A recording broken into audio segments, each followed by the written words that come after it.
من الشاهدين والشاكرين والحمد لله رب العالمين۔ انتہائی ادب و احترام اور عقیدت و محبت کے عالم میں ہم سب سے پہلے اپنے آقا و مولا حضور پرنور شفیع یوم النشور سرور دو جہاں مالک کون و مکان سید عرب و عجم شاہ امم صلی اللہ علیہ وسلم کی مقدس بارگاہ میں درود و سلام کا ہدیہ اور نذرانہ پیش کریں۔ پڑھیے بآواز بلند اللہم صلی علی سیدنا و شفیعنا و حبیبنا و طبیبنا و قریبنا و غوثنا و غیاثنا محمد معدن الجود والکرم و آلہ و اصحابہ و بارک وسلم صلاة دائمة ابدا علیک یا رسول اللہ صلی اللہ تعالی علیہ وسلم۔ عزیزان محترم، بفضلہ تعالی نکاح کی مقدس اور بابرکت فضیلت و اہمیت کو قرآن و احادیث کی روشنی میں مختصراً بیان کیا گیا۔ آج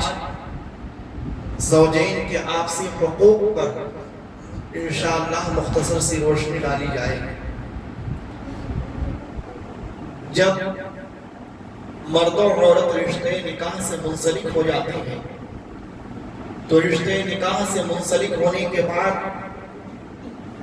میرے آقا نبی کریم صلی اللہ علیہ وسلم نے ارشاد فرمایا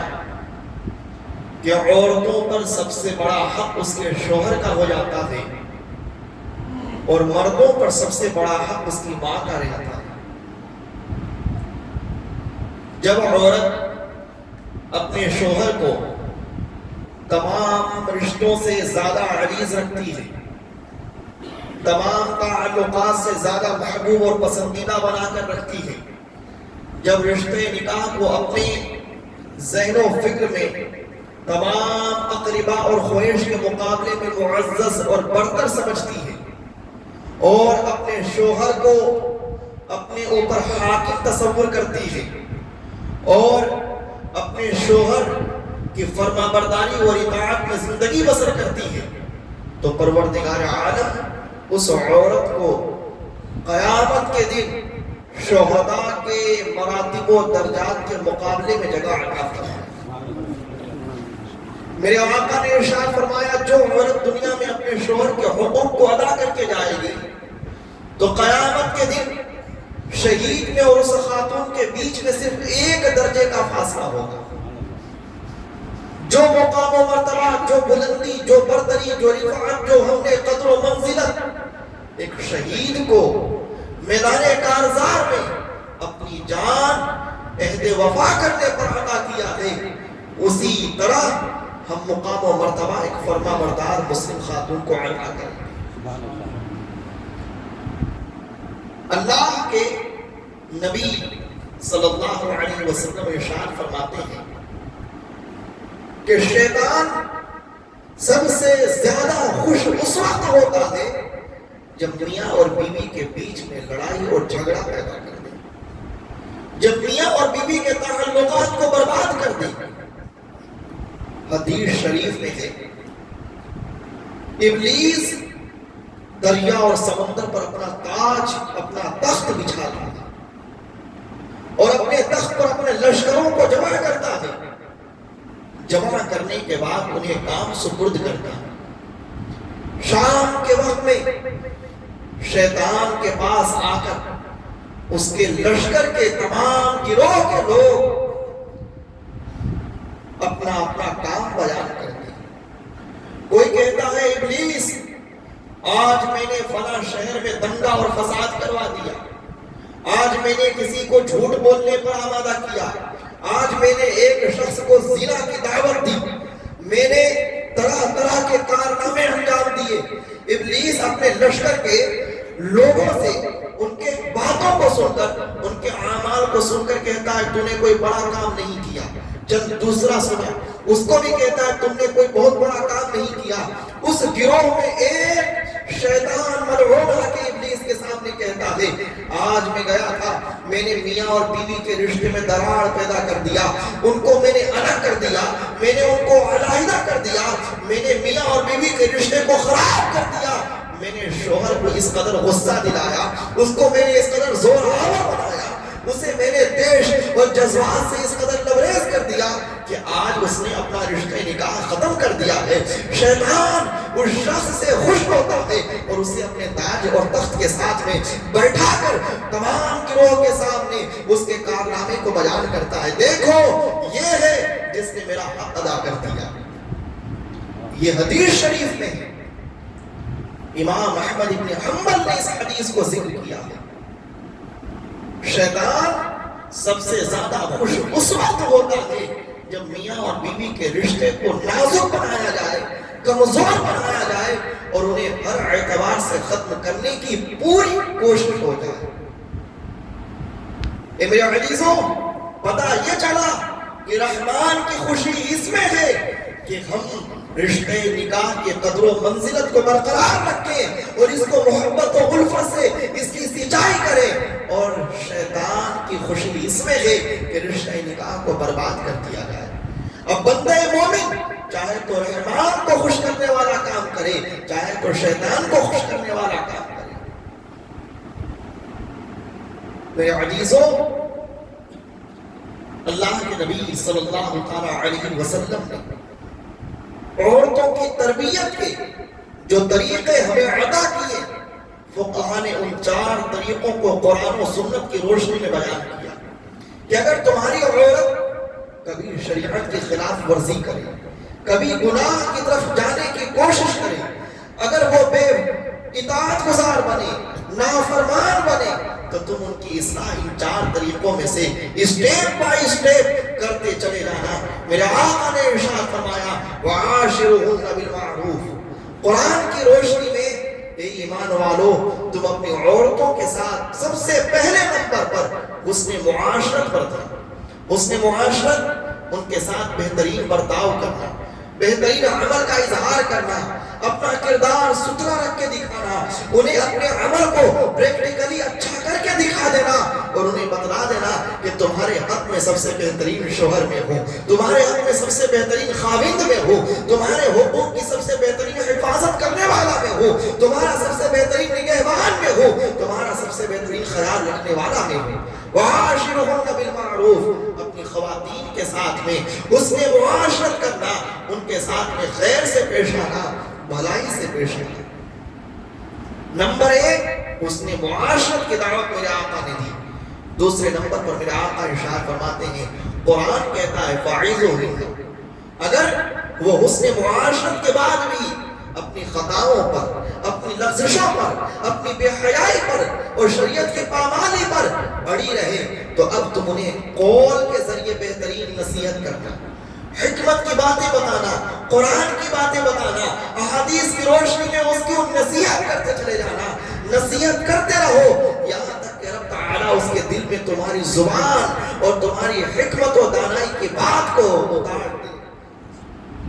دوسرے نمبر پر میرے آقا نے ارشاد فرمایا عورتوں کی اصلاح اگر عمل سے نہ ہو سکے تو قول سے ان کی اصلاح کرنا، زبانی طور پر انہیں دعوت خیر عطا کرنا، ان کے ساتھ بہترین نصیحت کی باتیں پیش کرنا، انہیں بتانا کہ انسان کو جب اللہ رب العزت کا تقرب چاہیے تو انہیں کن مراحل سے گزرنا پڑتا ہے، خدا کی بزرگی اور برتری وہ حاصل کرنا چاہتا ہے تو کن مراحل سے انہیں گزرنا پڑتا ہے، تم انہیں نیک راستے پر آنے کی دعوت دینا، فَعِظُوهُنَّ، تم انہیں بہترین نصیحت کرنا۔ جب بہترین نصیحت کرنے کے بعد بھی وہ عورتیں اپنی بد نیتی سے، برے عمل سے، برے فعل سے، برے برتاؤ سے باز نہ آئیں، تو میرے آقا نے ارشاد فرمایا کہ قرآن کی روشنی میں وَهْجُرُهُنَّ فِي الْمَضَاجِعِ، تم ان خواتین سے اپنا بستر بچھونا الگ کر لینا، تم انہیں ان کی خوابگاہوں میں چھوڑ دینا، تم اپنا بستر الگ کر لینا تاکہ تمہاری دوری، فرقت اور جدائی کے بعد میں وہ اپنے نفس کا محاسبہ کرنے لگے، وہ غور کرے کہ کیا وجہ ہے کہ میرے شوہر مجھ سے دوری اختیار کر رہے ہیں، کیا وجہ ہے کہ وہ مجھ سے جدا ہونے پر آمادہ ہیں، کیا وجہ ہے کہ انہوں نے آج مجھے بے یار و مددگار چھوڑ دیا ہے، تنہا اور یکا کر دیا ہے۔ میرے آقا نے ارشاد فرمایا تیسرے نمبر پر، اے ایمان والو، اگر تمہاری عورت نے اصلاح کے بعد بھی اصلاح قبول نہ کرے تو تم ان سے اپنا بچھونا، اپنا بستر مکمل الگ کر لینا۔ پھر میرے آقا نے ارشاد فرمایا اگر بچھونا اور بستر الگ کرنے کے بعد بھی وہ شیطان کی تقلید کر رہی ہے، شیطان کے راستے پر چل رہی ہے، ایمان و حکمت سے دور ہو رہی ہے اور قول و عمل میں بہت ہی زیادہ افراط و تفریط کی شکار ہو چکی ہے، تو میرے آقا نے ارشاد فرمایا وَضْرِبُوهُنَّ، قرآن کے مطابق تم انہیں ہلکی سی مار مارو۔ مطلب یہ نہیں کہ انہیں زد و کو کرو، بلکہ مراد یہ ہے کہ تم انہیں اس طرح سے چھوؤ کہ انہیں محسوس ہو جائے کہ تم ان کے دل و دماغ سے مکمل طور پر نکل رہی ہو۔ ایسی مار نہ ہو کہ جس مار کے اندر ان کے جسم پر خروچ آئے، ان کے جسم کے اوپر کسی طرح کا نقشہ چھپے، بلکہ تم انہیں ہلکی اور نرمی کے ساتھ میں، محبت کے ساتھ میں اور انتہائی بہتری کے ساتھ میں انہیں ہلکی سی مار مارو، تاکہ انہیں احساس ہونے لگے کہ میرا شوہر مجھ سے بہت زیادہ ناراض ہے، وہ مجھ سے بہت ہی زیادہ خفا ہے، وہ مجھ سے بہت ہی زیادہ روٹھا ہوا ہے، تاکہ وہ تمہاری رضا جوئی کی طرفدار بن جائے، تاکہ وہ تمہاری خوشنودی چاہنے لگے۔ ان 4 طریقوں سے اصلاح کرنا، میرے آقا نے ارشاد فرمایا پہلے نمبر پر ان سے بہترین برتاؤ کرنا، دوسرے نمبر پر انہیں اچھی باتیں سنانا، تیسرے نمبر پر بھی اگر سدھر نہ سکے تو اپنے بستر کو علیحدہ کر لینا، اور اگر تیسرے نمبر پر بھی عمل کر نہ سکے تو چوتھے نمبر پر انہیں ہلکی سی تادیبی کاروائی کرنا، انہیں ادب سکھانے کے لیے ہلکی سی مار مارنا۔ اگر ان 4 طریقوں کے بعد بھی اصلاح نہ ہو سکے تو میرے آقا نے ارشاد فرمایا بیدہ عقدۃ النکاح، اے ایمان والو، اے مردوں، تمہارے ہاتھ میں نکاح کی گرہ ہے، تمہارے ہاتھ میں نکاح کا رشتہ ہے، تمہارے ہاتھ میں نکاح کی رسی ہے۔ اب اگر تم اپنی عورتوں کو نکاح کی گرہ سے آزاد کر دیتے ہو تو پروردگار عالم تم سے قیامت میں مواخذہ نہیں فرمائے گا،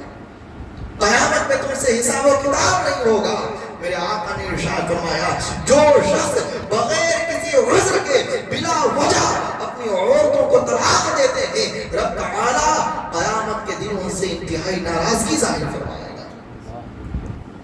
میرے آقا نے ارشاد فرمایا، حضرت جابر بن عبداللہ اس حدیث کے راوی ہیں، میرے آقا نے فرمایا جابر سنو، رب تعالی کو غلام کے آزاد کرنے سے زیادہ پسندیدہ دنیا میں کوئی عمل نہیں۔ خدا کے یہاں سب سے زیادہ محبوب اور پسندیدہ عمل یہ ہے کہ ایک انسان کو غلامی سے آزاد کر دیا گیا۔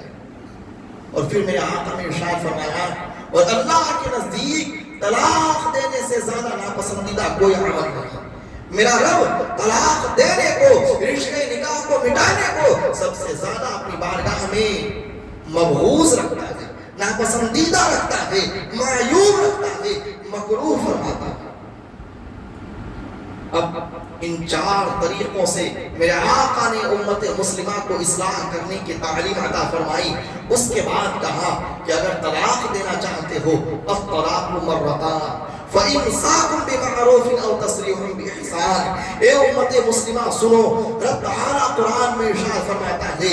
2 مرتبہ طلاق دے سکتے ہو، 2 مرتبہ طلاق دینے کے بعد یا اگر اس کی اصلاح ہو جائے تو اسے اپنی نکاح میں لوٹا سکتے ہو، اور اگر اس کی اصلاح نہ ہو تو تم خیر کرتے ہوئے، بھلائی کرتے ہوئے انہیں رشتے نکاح سے آزاد کر دو۔ 2 مرتبہ تک مرد مومن اپنی بیوی کو اگر طلاق دیتا ہے، رب تعالیٰ اسے اجازت دیتا ہے کہ وہ اپنی منکوحہ کو نکاح میں لوٹا دے، اس سے رجعت کر لے، اس کو واپس اپنے نکاح میں شامل کر لے۔ 2 مرتبہ طلاق دینے تک اختیار ہوتا ہے۔ اگر اس کے بعد بھی تمہاری عورت تمہارے راستے پر نہیں آ رہی ہے، شریعت پر نہیں آ رہی ہے، خدا کی کہ خوف و خشیت سے لبریز نہیں ہو رہی ہے، مصطفیٰ کے بنائے ہوئے نظام کی طرف پلٹ نہیں رہی ہے، بلکہ خدا کی نافرمانی کر رہی ہے، مصطفیٰ کی شریعت کو پامال کر رہی ہے، تمہارے ساتھ برا برتاؤ کر رہی ہے، خاندان، کنبہ اور رشتہ دار کو اس نے اپنے برے خصلتوں سے برباد کر ڈالا ہے، تو اب میرے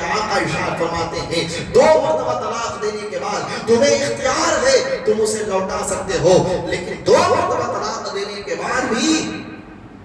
اگر تم انہیں طلاق دے دو گے تو اب تیسری مرتبہ انتہائی خیر سے چھوڑ دو، اس کے بعد وہ تمہارے لیے ہمیشہ ہمیشہ کے لیے حرام ہوگا۔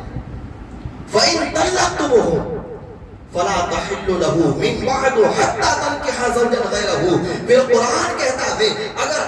اگر تم نے 2 مرتبہ طلاق دینے کے بعد میں اپنی خواتین کو تیسری مرتبہ طلاق دے دی تو اب وہ عورت ہمیشہ ہمیشہ کے لیے تم پر حرام ہو گئی، یہاں تک کہ جب وہ کبھی اپنی زندگی میں اپنی مرضی سے کسی اجنبی مرد کے ساتھ میں نکاح کر لے گی اور وہ اجنبی مرد اپنی مرضی سے کبھی اسے چھوڑ دے گا، پھر تم دونوں آپس میں رہنے کے لیے راضی ہو جاؤ تو اب تم اس کے لیے اجنبی ہو، تم اس کے لیے ایک اجنبی شخص ہو، وہ چاہے تو تم سے نکاح کرے یا کسی اور سے نکاح کرے۔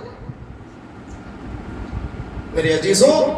اللہ رب العزت نے طلاق کے نظام کو اس لیے بنایا کیونکہ اہل عرب اپنی عورتوں پر زیادتی کیا کرتے تھے، وہ ایک سے زیادہ بیویاں رکھتے تھے، کسی کے حقوق کو پورا نہیں کرتے تھے، بلکہ بسا اوقات ایک خاتون کو اگر انہوں نے طلاق دے دی 1000 مرتبہ طلاق دینے کے بعد بھی اسے جبراً اپنے نکاح میں لے لیا کرتے تھے، پھر اسے دور کر دیتے تھے، پھر جبراً اس کو اپنے نکاح میں لے لیتے تھے۔ اس طرح سے ایک عورت کی زندگی مٹیا میل ہو جاتی تھی، اس طرح سے ایک عورت کی زندگی تباہ و برباد ہو جاتی تھی۔ میرا رب جو اپنے بندوں سے انتہائی محبت کرتا ہے، جو اپنے بندوں سے انتہائی زیادہ ہمدردی رکھتا ہے، اس قادر و قیوم رحیم و رحمان پروردگار نے یہ نظام بنا دیا، اے ایمان والوں سنو، اگر تم اپنی عورتوں کو 3 مرتبہ طلاق دو گے تو 3 مرتبہ طلاق دینے کے بعد وہ تمہارے لیے حرام ہو گئی۔ ایک صحابی رسول تھے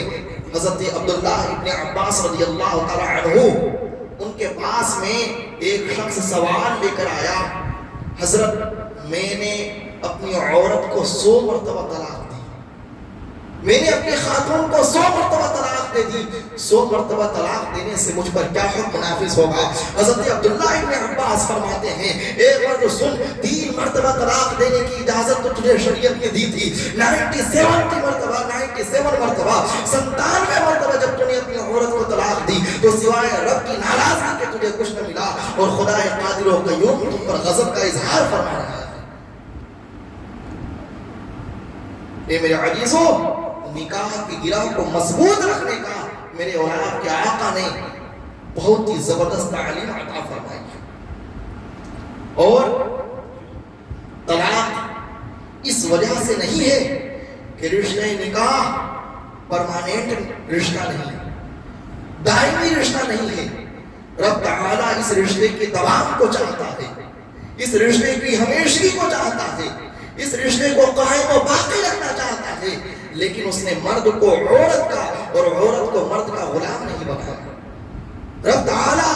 اپنے دونوں بندوں کو مختار بنا رہا ہے، دونوں بندوں کو آزادی عطا فرما رہا ہے، دونوں بندوں کو اپنی زندگی اپنے اچھا اور اپنے تصرف کے مطابق گزارنے کی اجازت دے رہا ہے۔ چاہو تو صراط مستقیم پر رہو اور چاہو تو تم شیطان کے راستے پہ چلے جاؤ، دنیا میں جو کرو قیامت میں رب تعالیٰ تم سے مواخذہ فرمائے گا۔ رب تعالیٰ نے ہمیں طلاق اور نکاح کے اندر تصرف دیا ہے، اختیار عطا فرمایا ہے۔ اس رشتہ نکاح کو اگر قرآن و سنت کی روشنی میں باقی رکھتے ہوئے چلتے ہیں تو قیامت میں رب تعالیٰ ہم سے راضی ہوگا، اور اگر اس رشتہ نکاح کو قرآن و سنت کی روشنی میں نہ لے کر چلیں تو قیامت کے دن ہم سے مواخذہ ہوگا۔ ایک بہت بڑے اللہ کے ولی ہیں، ان کا واقعہ بیان کر کے میں اپنی گفتگو تمام کر دوں گا۔ وہ امام غزالی رحمت اللہ تعالی علیہ کے دور میں تھے، ان بزرگ کا بڑا شہرہ تھا، ان کی قطبیت، ان کی غوثیت، ان کی ولایت، ان کی کرامت، ان کے دعاؤں کی قبولیت کا شہرہ تھا۔ لوگ دور دور سے ان سے ملاقات کرنے کے لیے آتے تھے کہ آج حضرت سے ملاقات ہوگی، حضرت کی خدمت میں حاضر ہو کر اپنی مرادوں اور تمناؤں کو پوری کروا لوں گا۔ ایک مرتبہ امام غزالی رحمت اللہ تعالی علیہ اور ان کے رفقا حضرت سے دعا حاصل کرنے کے لیے اس بستی میں پہنچتے ہیں۔ جب اس بستی میں آپ کی انٹری ہوئی، آپ نے پوچھا فلاں بزرگ کہاں ہے؟ سب نے بڑی عزت کے ساتھ حضرت کا نام لیا اور کہا جائیے فلاں مقام پر حضرت کا گھر ہے، آپ وہاں انتظار کیجئے، آپ کی وہاں ملاقات ہو جائے گی۔ تمام لوگ ان بزرگ کی خدمت میں حاضری کے لیے دروازے پر پہنچتے ہیں۔ اندر سے ایک خاتون آتی ہے، اندر سے جب خاتون آتی ہے امام غزالی اور آپ کے رفقا پوچھتے ہیں اے خاتون ہم فلاں بزرگ سے ملاقات کرنا چاہتے ہیں، وہ بزرگ کہاں ہے؟ وہ خاتون جذبات میں آ گئی، دیش میں آ گئی، غصے میں آ گئی، غضب میں آ گئی کہ آپ لوگوں نے تو اس بڈھے کو اپنے سر پر بٹھا رکھا ہے، اس میں تو اتنی خرابیاں ہیں، اس میں تو اس قدر برائیاں ہیں، اس میں تو اس قدر خطرناک اور مہلک عادات و خصائل موجود ہیں، آپ لوگ کیوں ان کے پاس میں بار بار آ جاتے ہیں؟ مجھے ان سے سخت نفرت ہے، میں ان سے سخت بیزار ہوں۔ اللہ اکبر۔ انہوں نے جب ان کے گھر جا کر دستک دی، اندر سے عورت نے نکلنے کے بعد میں ایک نہیں ہزار برائیاں، اور وہ بھی ان معززین کے سامنے بیان کی جو حضرت کے لیے اپنے دل و دماغ میں محبت کا گلاب کھلا کر آئے تھے۔ اللہ اکبر۔ جیسے ہی آپ لوگوں نے اس خاتون کی زبان سے ان تمام باتوں کو سماعت کیا تو سماعت کرنے کے بعد میں حضرت امام غزالی اور آپ کے رفقا نے طے کیا کہ اب ہم ان سے ملاقات نہیں کرنا چاہتے ہیں، چلو یہیں سے روانہ ہو جاتے ہیں۔ اللہ کی شان۔ جیسے ہی وہ اپنے گھر سے روانہ ہوئے دیکھا کہ ایک عصا پکڑے ہوئے بزرگ سفید پوش انتہائی حسین و جمیل چہرے والا وہاں واپس ہو رہا ہے۔ آپ نے پوچھا آپ لوگ یہاں تشریف لائے ہیں، پہلی مرتبہ آپ کو دیکھ رہا ہوں، کیا وجہ ہے؟ انہوں نے کہا ایک مرد ہے جس سے ملاقات کا ارادہ تھا، ان کے بڑے چرچے تھے، ان کا بڑا شہرہ تھا، ان کے بڑے قصے تھے، لیکن آج اس بستی میں آنے کے بعد سمجھ میں آیا ان کا مقام کیا ہے، ان کا مرتبہ کیا ہے، ان کی حقیقت کیا ہے۔ ان کی بیوی نے ان کے اوپر پڑے ہوئے تمام پردوں کو کھول کر رکھ دیا۔ اللہ اکبر۔ وہ بزرگ سنتے گئے، مسکراتے گئے، سنتے گئے، تبسم فرماتے گئے، سنتے گئے، خوش ہوتے رہے۔ انہوں نے کہا امام غزالی نے پوچھا حضرت آپ کون ہیں؟ کہا جتنی صفتیں تم سن کے آ رہے ہو وہی میں ہوں، جن کے بارے میں تم نے اتنا کچھ سنا ہے وہ آدمی میں ہی ہوں۔ اللہ اکبر۔ امام غزالی نے جب ان کے چہرے کی زیارت کی اور ان کے عادات و اطوار کو دیکھا، ان کے نرم لہجے کو دیکھا، دیکھنے کے بعد میں ان کی دستبوسی کرتے ہیں، کہتے ہیں حضرت آپ نے جب یہ آپ کی عادتیں اتنی خوبصورت ہے تو آپ کا کردار کتنا اچھا ہوگا، آپ کا اخلاق کتنا اچھا ہوگا، آپ کی صبح و شام کتنی اچھی ہوگی، لیکن آپ کی بیوی تو آپ پر بڑا غضب ظاہر کرتی ہے، آپ سے بے انتہا نفرت کرتی ہے، آپ پر بے انتہا غضب کا اظہار کرتی ہے، آپ کو یہ مقام و مرتبہ ملا کیسے؟ میں دیکھتا یہ ہوں کہ آپ کی بیوی آپ سے نفرت کرتی ہے پھر بھی آپ اس کو اپنے نکاح میں برقرار کی رکھے ہوئے ہیں۔ حضرت نے جواب دیا مسکراتے ہوئے اے غزالی سن، خدا کی قسم جب سے میں نے اس سے نکاح کیا اور اس کی اذیتوں پر صبر کیا ہے، صبر کے صدقے میں اللہ تعالیٰ نے مجھے یہ مقام بخش دیا ہے، جب سے میں صابروں کے گروہ میں شامل ہوا ہوں اور میں نے اس کی تمام بری عادتوں پر ہمیشہ صبر کرتا ہوا چلا ہوں، تو رب تعالیٰ نے اس کے صبر کے صدقے و طفیل میں مجھے اپنا تقرب عطا فرما دیا، مجھے اپنا محبوب بنا دیا ہے، اس نے مجھے یہ منزل عطا فرما دی ہے، اس نے مجھے یہ درجہ عظمہ بخش دیا ہے۔ اب جب بھی وہ مجھ سے ناراضگی ظاہر کرتی ہے میں سمجھتا ہوں کہ میرا رب مجھے ایک درجہ اور بلند کر رہا ہے، ایک درجہ اور اٹھا رہا ہے، اب میرا صبر بڑھتا جا رہا ہے اور مقام محبوبیت پر میں فائز ہوتا چلا جا رہا ہوں۔ عزیزان گرامی،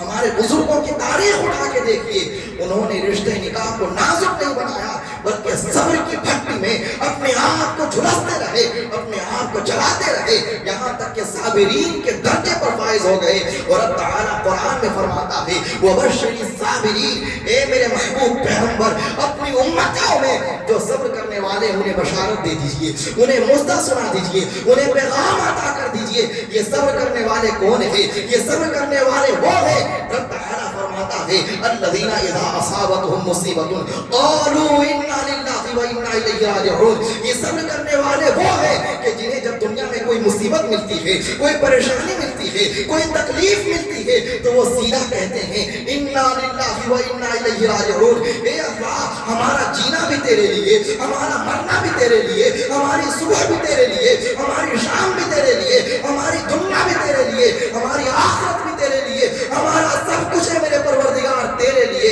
ہم آئے یہاں تیرے لیے، اٹھیں گے وہاں تیرے لیے۔ یہ سبق اللہ رب العزت نے ہمیں قرآن میں عطا کیا۔ جب بندہ مومن اپنے دل میں صبر کی رسی کو مضبوطی سے تھام لیتا ہے، پروردگار عالم دنیا کی تمام مصیبتوں کو اس کے لیے آسان فرما دیتا ہے، اور قیامت میں مزدہ فضا عطا فرمائے گا، بشارت عظمی عطا فرمائے گا، جنت کے سلسبیل عطا کرے گا، مصطفیٰ کے جامع کوثر سے سیراب فرمائے گا۔ اس لیے میرے عزیزوں، رشتہ نکاح کو مضبوط رکھو اور کوشش کرو اس کو پختہ رکھو، ہمیشہ نبھاتے رہو۔ پروردگار عالم ہم سبوں کو صراط مستقیم پر قائم و دائم رکھے۔ وما علینا الا البلاغ المبین۔ السلام علیکم ورحمۃ اللہ تعالی وبرکاتہ۔